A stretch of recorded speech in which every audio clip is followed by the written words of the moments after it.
Hello दोस्तों, तो कैसे हैं आप लोग।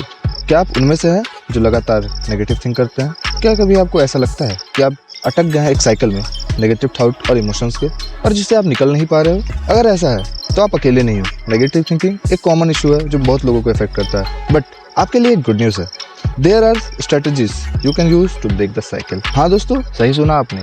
ऐसे कुछ स्ट्रेटजीज हैं जिसको आप फॉलो करके आराम से इस साइकिल को तोड़ सकते हैं। हाँ, थोड़ी मेहनत लगेगी बट साइकिल टूट जाएगा, ये मेरी गारंटी है आपसे। सो वेलकम बैक टू ब्रेनवर्स साइक, और आज मैं आपको बताऊंगा 4 ऐसे सिंपल एंड इफेक्टिव स्ट्रेटजीज और स्टेप्स जिसको यूज करके आप इस नेगेटिव साइकिल को ब्रेक कर सकते हैं। तो चलिए वीडियो को शुरू करते हैं। Step number 1, recognise negative thinking. तो सबसे पहले अगर आपको ब्रेक करना है तो उससे पहले आपको रिकॉग्नाइज करना होगा कि कब आप ऐसा कर रहे हो। अगर आपको पता चल जाएगा कि कब आप ऐसा कर रहे हो, उसके बाद तो आप उस पर एक्शन लोगे। तो सबसे पहला काम रिकॉग्नाइज करना है हमें नेगेटिव थिंकिंग को, और उस पर अटेंशन देना है। वो बहुत इंपॉर्टेंट है। और नेगेटिव थिंकिंग होता क्यों है, मैं एक एग्जांपल देता हूँ आपको। जैसे कि अगर किसी के साथ एक चीज बुरा हुआ तो उसको लगता है कि उसके साथ हर चीज बुरा होगा। तो ये सब कुछ कारणों के कारण नेगेटिव थिंकिंग आनी नॉर्मल है।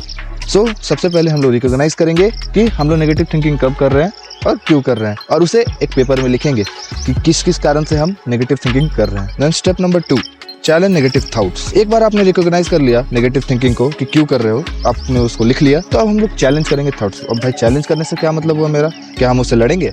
क्या हम उससे मारपीट करेंगे और उसे जाके हरा देंगे, बोलेंगे जाओ भागो? नहीं, वैसा कुछ नहीं है दोस्तों। मैं आपको सिंपल मैं बताता हूँ। तो हम लोग अपने आप से क्वेश्चन पूछेंगे उसको लिखने के बाद पेज पे कि क्या ये सच है? क्या ये जो मैंने लिखा है, जो नेगेटिव थिंकिंग जिसके कारण मैं कर रहा हूँ, क्या ये सच है? और हम उससे फिर एक और क्वेश्चन पूछेंगे, क्या मेरे पास कोई एविडेंस है इसको सपोर्ट करने के लिए, या मैं ऐसे ही ख्याली पका रहा हूँ और बोल रहा हूँ अपने आप को। और आपको पता है, फिर अब एक चीज जानकर बहुत ज्यादा शॉक्ड हो जाओगे। क्या है वो पता है आपको? अगर हम लोग अपने इस चीज को एग्जामिन करेंगे, इस थॉट को जो हम लोग लिखे हैं, तो हम लोग को पता चलेगा कि हम लोग जितने चीज के बारे में सोचकर नेगेटिव फील कर रहे हैं वो सब रियलिटी है ही नहीं। हाँ, सही सुना आपने, वो सब रियलिटी है ही नहीं।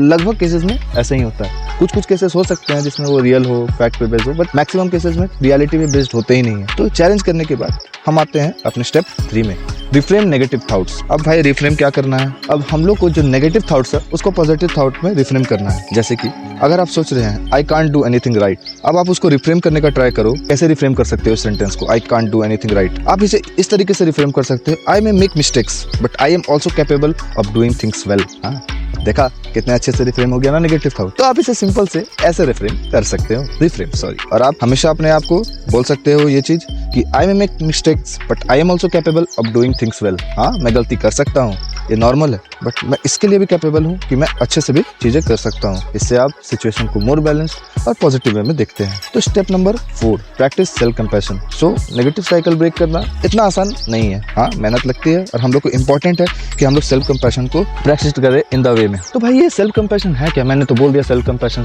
अरे भाई ये है क्या सेल्फ कंपैशन? मैं बताता हूँ। सेल्फ कंपैशन मतलब be kind to yourself and acknowledge that changes take time. अपने आप पे काइंड होना, अपने आप पे आपको हार्श नहीं होना है कि नहीं मेरे से नहीं हो रहा है, मेरे से नहीं हो रहा है। नहीं, अपने आप पे गुस्सा नहीं करना है। अपने आप पे जैसे आप दूसरे के लिए हेल्प करते हो, दूसरे कोई आपको फुल दिखता है तो आप अच्छे नेचर से उसे हेल्प करते हो, वैसे ही आपको अपने टूवर्ड्स भी दिखाना है। मतलब अपने टूवर्ड्स भी काइंड होना है कि हाँ, चेंजेस में टाइम लगता है, मुझे अपने आप को टाइम देना होगा, मैं टाइम के साथ धीरे धीरे ठीक हो जाऊंगा। ये नहीं है कि मैं कल ही तक ठीक हो जाऊंगा, मैं इतना दिन करूंगा तो ठीक हो जाऊंगा। That's not the matter. आपको अपने आप को टाइम देना पड़ेगा। और हाँ, आपको ये बात याद रखनी है कि ये नॉर्मल है मिस्टेक करना, और वो आपको डिफाइन नहीं करता है आपका मिस्टेक, वो आपको सिखाता है। और प्रैक्टिस करने से सेल्फ कंपैशन एक मोर पॉजिटिव एनवायरनमेंट डेवलप होता है जो हेल्प करता है आपको इस साइकिल को ब्रेक करने में। तो ये एक बहुत अच्छा प्रोसेस है और इसमें इन्वेस्ट करना बहुत जरूरी है। और by following this steps you can create a more positive mindset and improve overall wellbeing. अपने आप पे पेशेंट रहिएगा, अपने आप को टाइम दीजिएगा, और एक स्टेप एक टाइम पे लीजिएगा। आपको धीरे धीरे टाइम के साथ हैबिट बिल्ड हो जाएगी। अगर आपको कोई और टॉपिक पे वीडियो चाहिए तो कमेंट डाउन, एंड मिलते हैं अगले वीडियो में।